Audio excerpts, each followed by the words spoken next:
Over the next half hour, you'll meet a growing group of men and women that have kept their spark of creativity. Most importantly, you'll learn new ways to use your own creative talent.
Welcome to Art Is. Today we're going to journey into the lives of Johnny Earles, a fantastic chef from Criolla's in Grayton Beach, Florida, and Fred West, a photographer that specializes in black and white photography. Arts and Crafts Festival, sponsored by the Eastern Shore Arts Center. Growing up in southeastern Louisiana, it was only natural that Johnny Earles was inclined to appreciate Cajun-style cuisine. Johnny continues to travel the globe, learning new cooking techniques that he incorporates into his own cooking style.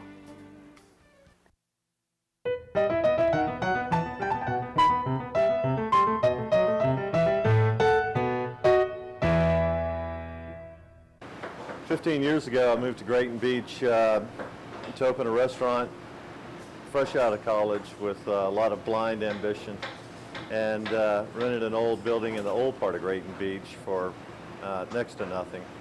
And my first kitchen was a screened-in porch with 2 backyard barbecue grills and an electric wok, and been here since, well, for the past 15 years. And about 8 years ago, built a brand new building, brand new restaurant, big, beautiful kitchen like this. And so the days of cooking in a screened-in porch, thank goodness, are long over. But we still have to work hard, and we do a lot of creative things here in the restaurant. The crux of my menu is a combination of Creole and Caribbean. We do a combination of South Louisiana Creole and Caribbean Creole, and each distinctive area has their own cooking techniques and their own cuisine. And as one studies the individual cuisines of the Caribbean islands, you notice that there are distinct differences from island to island. And so we highlight that on one particular part of our menu here at Criolla's, and that's our 4-course island hopping menu. And this month we'll be doing Guadeloupean cuisine, which is one of the French Caribbean islands.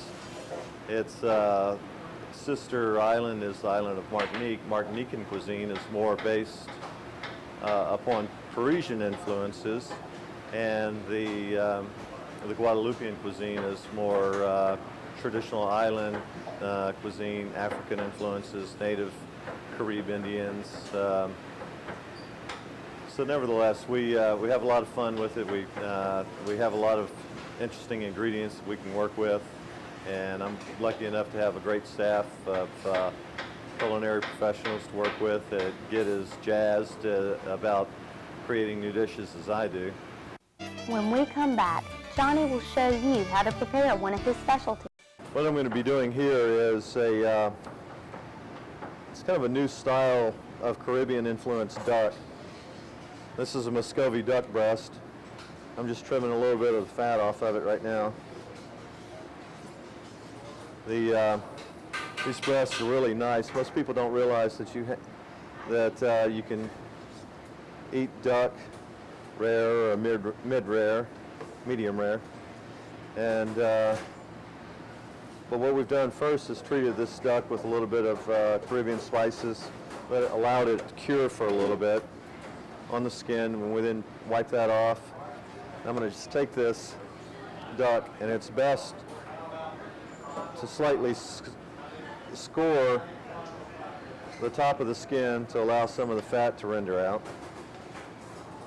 But this duck is sort of an interesting presentation because we incorporate the use of vanilla beans, real nice vanilla beans, into a savory presentation. And at any rate, when rendering out the fat on this duck, I always like to just take my time with it, put it on sort of a medium flame, and not hurry it, because you want to be able to render out all the fats so the skin is nice and crisp, and not overcook the duck at the same time. With this particular duck dish, some of the ingredients that we use, again, the essence of the marinade and the garnish for the dish is vanilla bean, dried Tahitian vanilla beans. And then we have taken a traditional stock, traditional veal stock based sauce, and incorporated mango, some jerk seasoning into it, various other island spices, if you will, allspice, a little bit of cardamom and coriander.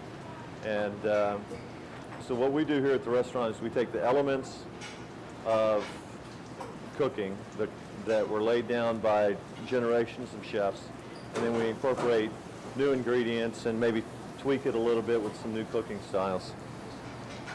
Right now, all I'm taking is, as this duck renders down, I'll take this, which is a cake made from risotto, and it has some basil and some mango into it. So again, risotto being a traditional Italian presentation, we make it into a cake with some basil and some mango, sort of a contemporary mixture of ingredients, and then we'll just sear this off.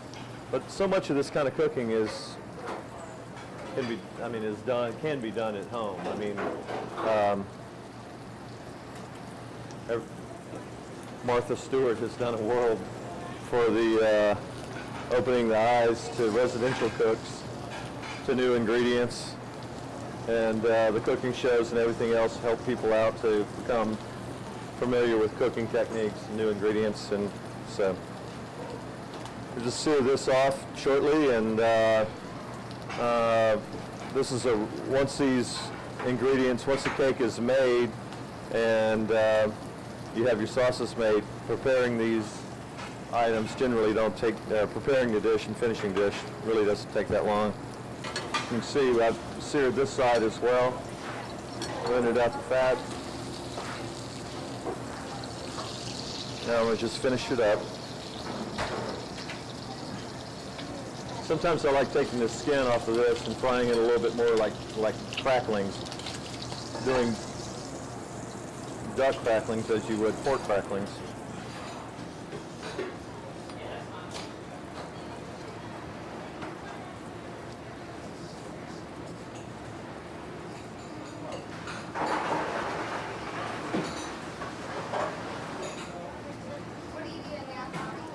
I'm just taking this duck now and slicing it, as we cooks call, on a bias, or just at an angle. It allows us to fan it out to make a nice presentation.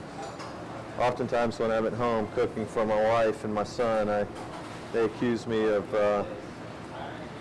spending a little bit too much time on making presentations out of something simple like, gosh, I don't know, chicken pot pie or something like that.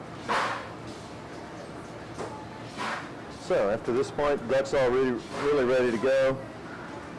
It's cooked just like I like it, sort of medium rarish. Now I'll take this cake that I seared up, I'll bring it over.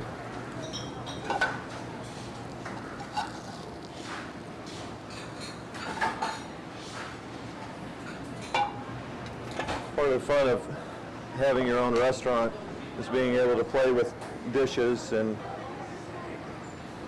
it's kind of a cool little glass and gold-plated dish here that we have. This presentation, I like to take these French green beans that we've already poached off, and I'll take and use the same pan that the duck was rendered in. All we really need to do is just heat these up, salt and pepper them.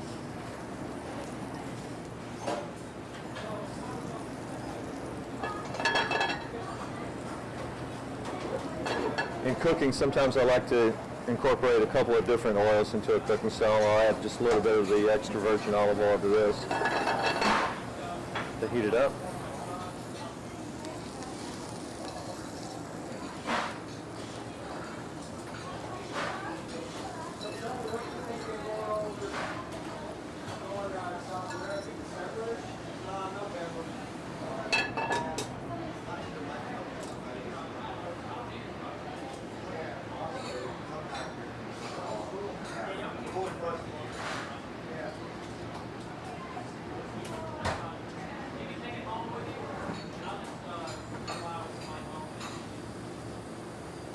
Just fan out your duck here for a nice presentation.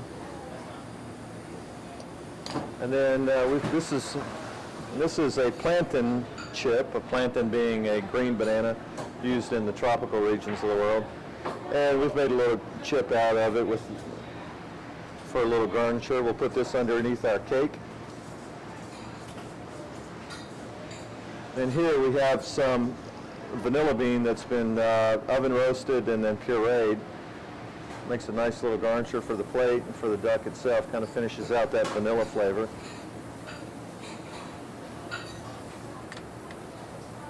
Little citrus zest. These things are all easy to prepare ahead of time. This is a little red bell pepper emulsion. Cooks these days, contemporary cooks, enjoy painting plates with sauces. And that's essentially what I'm doing here. This is a little demi-glace, which is a French term for a stock-based reduction. This one has jerk seasoning in it and some mango pureed up and then strained. And I'll incorporate that onto the duck itself. Paint the plate.